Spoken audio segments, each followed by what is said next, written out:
grew up right with them Indiana boys on an Indiana night.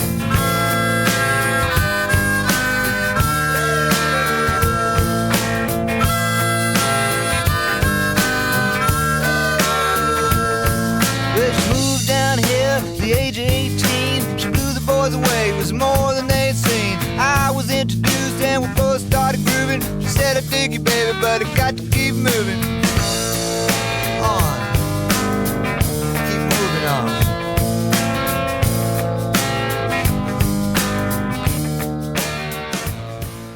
Hey everyone, welcome back to another video. So we are out in the harbor area.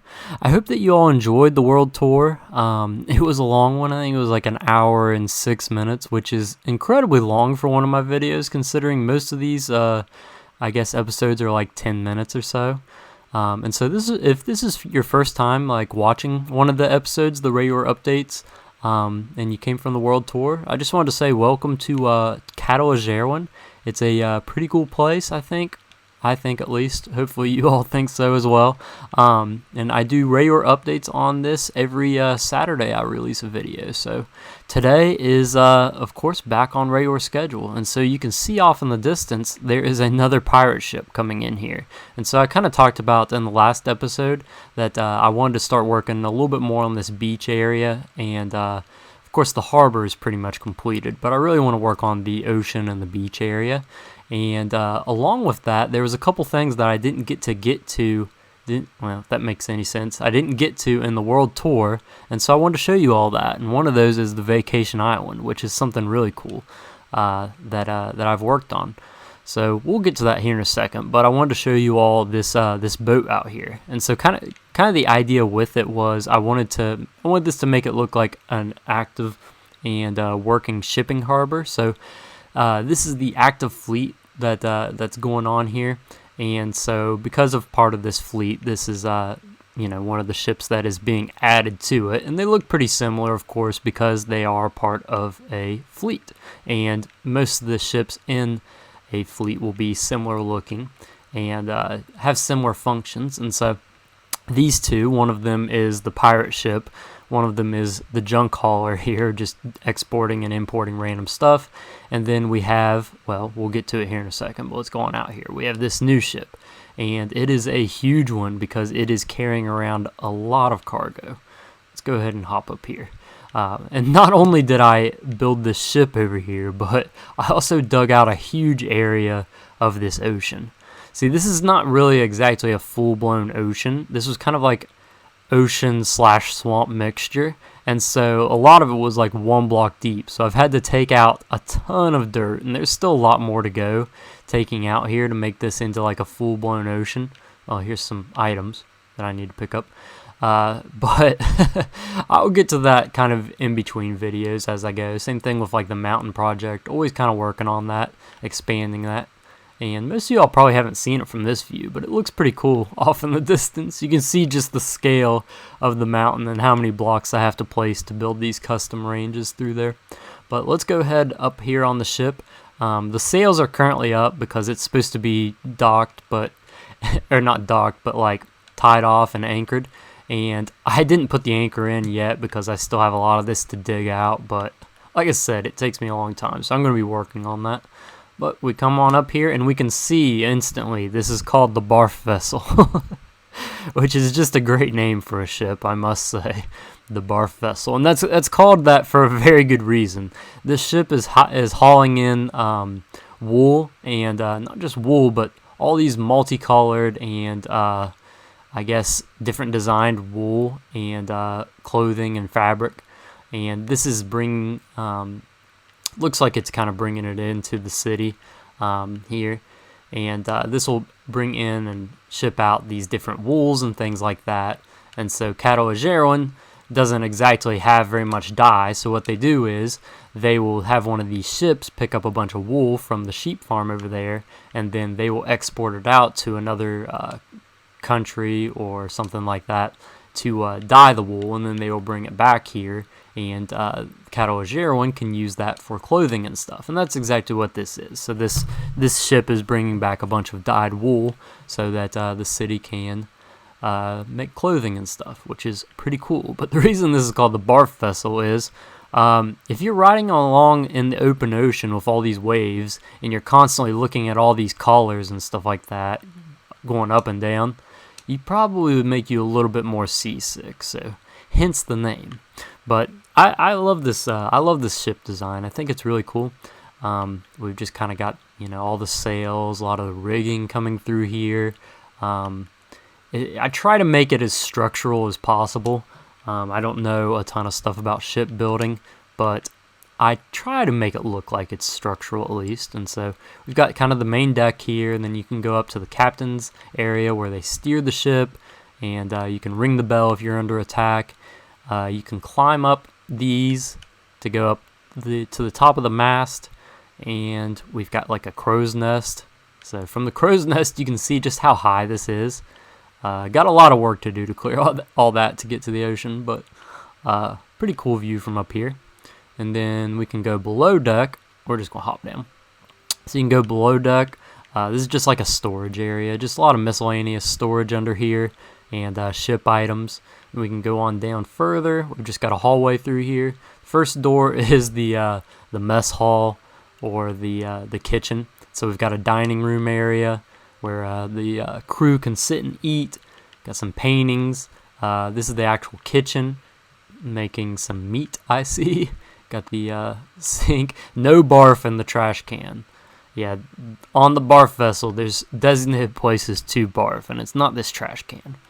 It is right here. Barf this way. So you go through this door, and this is just the bathroom. And this actually leads underneath and out of the ship.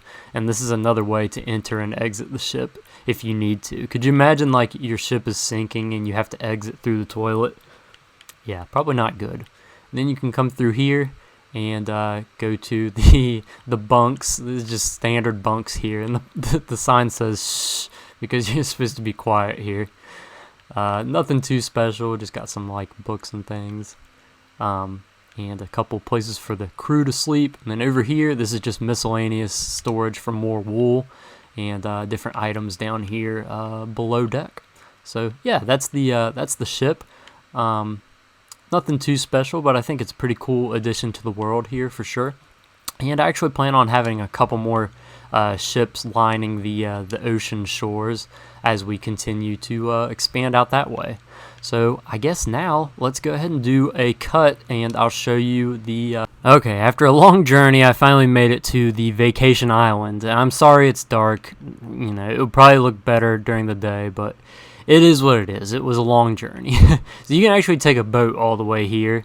It's like, I don't know, like 5,000 blocks away, or you can go through the Nether, which is what I did, and it's significantly less far away. But eventually, I'll probably set it up to where I'm taking a boat most of the time, just because I love immersion.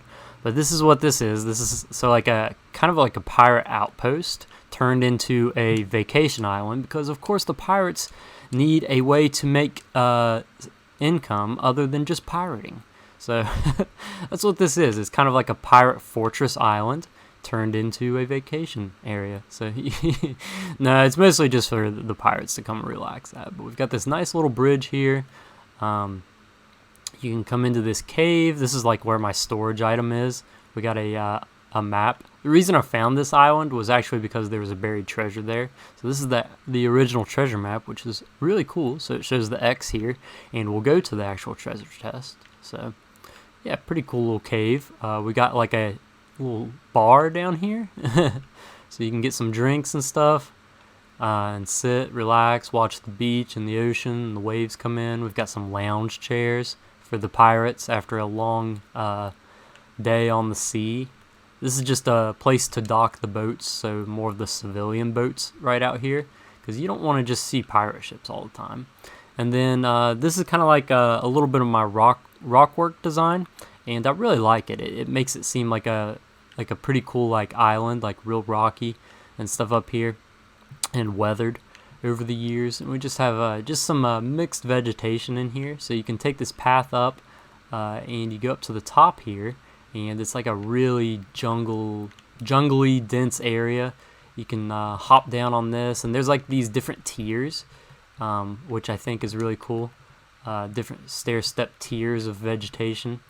And the backside isn't completed fully yet, but you can walk all the way down here and find the treasure chest. There's no treasure, of course, because I took it out, but I just kind of reinforced this area, this like cave area right here.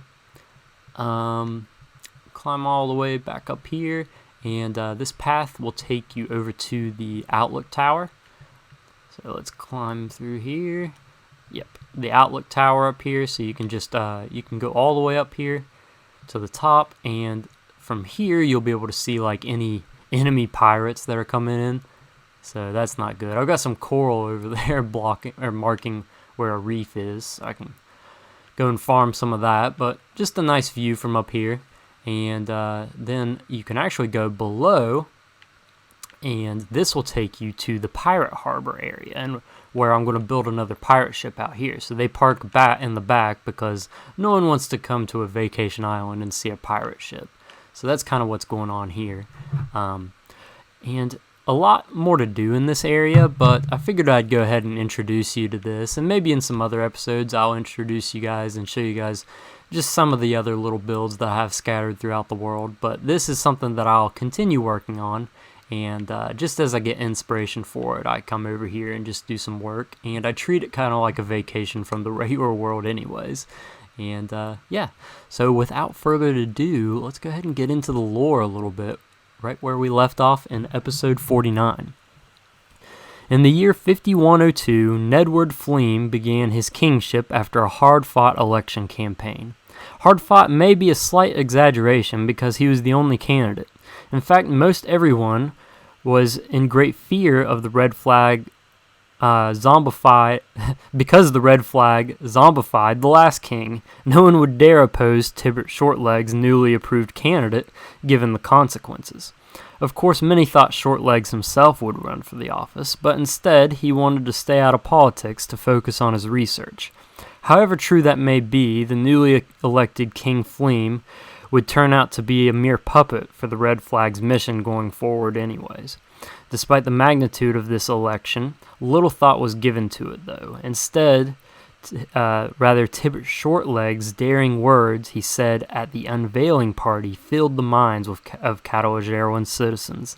What does the Red Flag intend to do with the now weaponized zombie plague they possessed?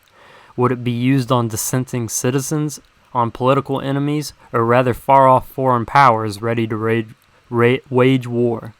All questions, though, will soon be answered.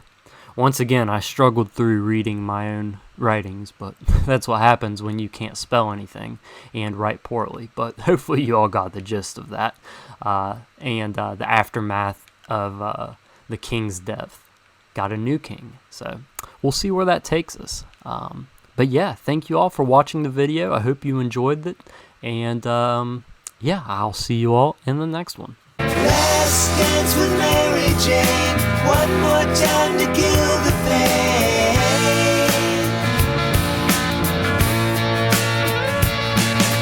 I feel summer creeping in and I'm tired of this town.